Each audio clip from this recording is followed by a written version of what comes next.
morningnews.india.com पर आपका स्वागत है। मैं हूं डॉक्टर विक्रम शर्मा। मैं हूं पूनम राठौड़।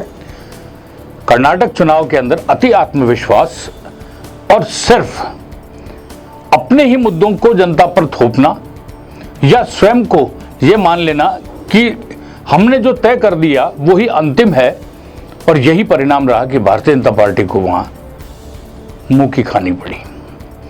सत्ता थी पास में, सत्ता हाथ से चली गई।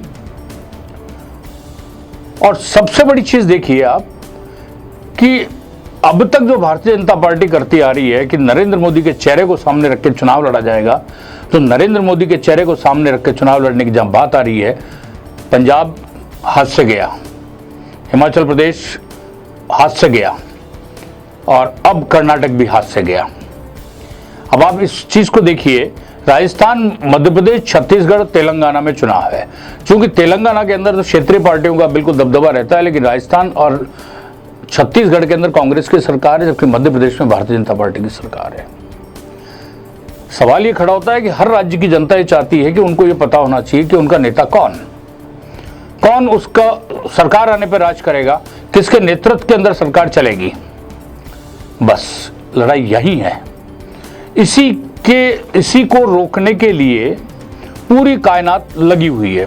एक बहुत बड़ा गुट वसुंधरा राजे के खिलाफ बिल्कुल तरीके से सक्रिय है, जिसमें राजस्थान के कुछ सांसद शामिल है, राजस्थान की पार्टी के कुछ पदाधिकारी शामिल है और दिल्ली के भी कुछ नेता इसके अंदर शामिल हैं। और वो कभी किसी न किसी रूप से ये प्रहार की रणनीति को शुरू करते हैं, अटैकिंग रूप से चलाते हैं, ताकि वसुंधरा राजे को रोका जा सके और यह बताया जा सके कि मोदी के चेहरे पर या अमित शाह की रणनीति पर राजस्थान के अंदर किसी भी चेहरे को लाकर हम चुनाव लड़ा सकते हैं। लेकिन राजस्थान के अंदर यह साफ है, राजस्थान की जनता जो है वो दो ही जननेता मानती है।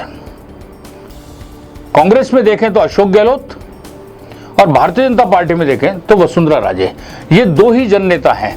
अब अभी देखिए आप, पूरी तरीके से वसुंधरा को आगे नहीं लाने दिया जाए, इसलिए कि बीजेपी के कुछ नेताओं ने कहीं सचिन पायलट पे हाथ तो नहीं रख रखा। और ये वो ही लोग हैं जिस तरीके से सचिन पायलट का गजेंद्र सिंह शेखावत के खिलाफ कुछ नहीं बोलना, जिस तरीके से सचिन पायलट के खिलाफ उन्हीं की पार्टी के नेताओं का आक्रामक होना। दूसरा, कांग्रेस सरकार के कैबिनेट मंत्री प्रताप सिंह खाचरियावास का एक बयान बहुत मायने रखता है, जिन्होंने बातें कही। उन्होंने कहा कि जनता से साफ कहा, क्यों माथाफोड़ी करते हो, क्यों पागल बनते हो, क्यों मूर्ख बन रहे हो।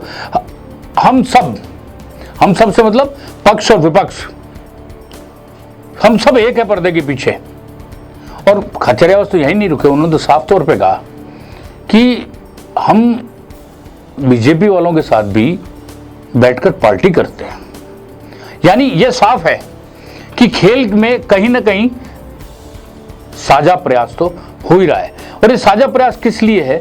जो दृश्य दिखता है, चाहे वो हंगर स्ट्राइक हो, चाहे वो संघर्ष यात्रा हो, उसके बाद में सभा हो और सभा के बाद में बीजेपी के नेताओं की उत्सुकता हो, उसके बाद में गजेंद्र सिंह शेखावत का बयान का जारी करना हो, उसके बाद पल पल दिल्ली से रिपोर्ट लेने का हो, ये सारी चीजें इस बात का द्योतक है, इस बात का संकेत है कि किसी भी तरीके से ये बता दिया जाए राजस्थान के अंदर कि सरकार राजस्थान के किसी नेता को सामने नहीं रख के अपने बूते पर भी लड़ सकते हैं। वैसे 3 राज्य मोदी के चेहरे पर लड़े और तीनों राज्य हाथ से चले गए। अब देखते हैं आने वाले दिनों में भारतीय जनता पार्टी अपनी गलती को सुधारती है या किसी नेता को सामने लाती है या आपसे गुटबाजी को खत्म करने की कोशिश करती है। हालांकि एक केंद्रीय मंत्री की मौजूदगी के अंदर एक वार्तालाप चल रहा था।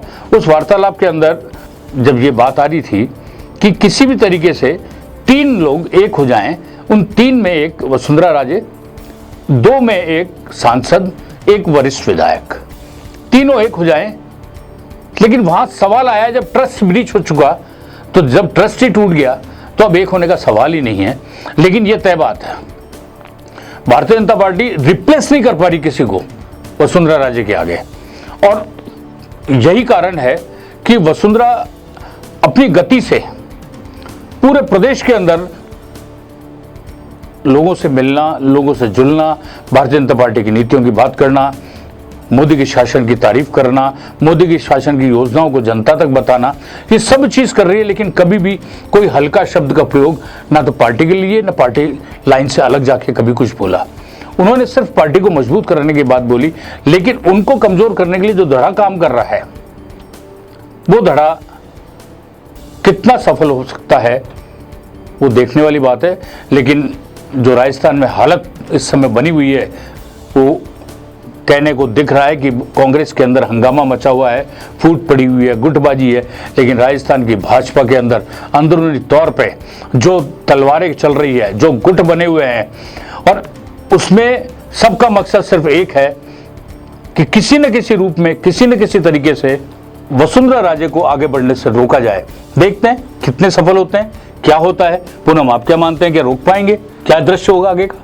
जिस तरीके से लगातार 3 बार मोदी के चेहरों पर चुनाव लड़ा गया और तीनों जगह से करारी हार मिली है, उसके बाद भी अगर भाजपा सबक नहीं ले रही है तो इसके पीछे बड़ा कारण क्यों है? क्या वसुंधरा को वाकई में रोकने का प्रयास किया जा रहा है? क्योंकि भाजपा के अंदर मुख्यमंत्री का प्रबल दावेदार अगर किसी को माना जाता है तो वो वसुंधरा राजे रही है। अब ऐसे में जिस तरीके के समीकरण बन रहे हैं, जिस तरीके से राजेंद्र राठौड़ ने अभी बयान दिया है कि राजस्थान में यदि चुनाव लड़ते हैं तो वे मोदी के चेहरे पे ही लड़ेंगे। आखिर कर्नाटक में हार हुई, उसके बाद भी अगर इस तरीके का बयान सामने आता है तो ये सीधा सीधा इसको इंगित करता है कि कहीं ना कहीं वसुंधरा को ही रोकने का प्रयास किया जा रहा है।